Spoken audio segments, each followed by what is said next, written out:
વિશ્વ પ્રસિદ્ધ ચોટીલા ચામુંડા માતાજીના મંદિરના પૂજારી અને વહીવટ તંત્ર વચ્ચે લાંબા સમયથી જે વિવાદ ચાલી રહ્યો છે તેને લઈ હવે કોર્ટના દરવાજા ખખડાવવામાં આવ્યા છે। વિગતવાર ચર્ચા કરીએ। નમસ્કાર, આપ જોઈ રહ્યા છો ન્યૂ ભારત ન્યૂઝ અને હું છું આપની સાથે વલ્લરી વ્યાસ।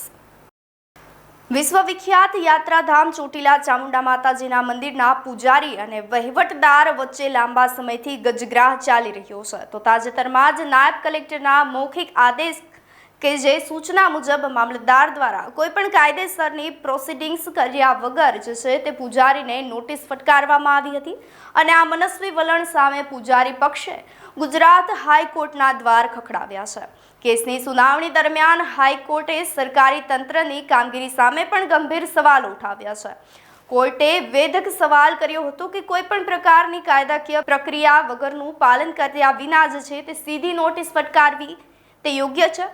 તો ન્યાયાધીશે મામલતદારની આ કાર્ય પદ્ધતિને લઈને પણ જે છે તે સત્તાનો દુરુપયોગ ગણાવી અને તેમને પણ રૂબરૂ કોર્ટમાં હાજર રહેવાનો આદેશ કર્યો છે। વધુમાં કોર્ટે મામલતદારને આ મામલે લેખિતમાં સોગંદનામું રજૂ કરવાનો પણ હુકમ કરેલો છે। તો સરકારી અધિકારીની આવી ભૂલને કારણે સમગ્ર મહેસૂલ તંત્રમાં ફફડાટ ફેલાઈ ગયો છે। હવે આગામી સુનાવણીમાં તંત્ર શું ખુલાસો કરશે તેના પર સૌની મીટ મંડાયેલી છે।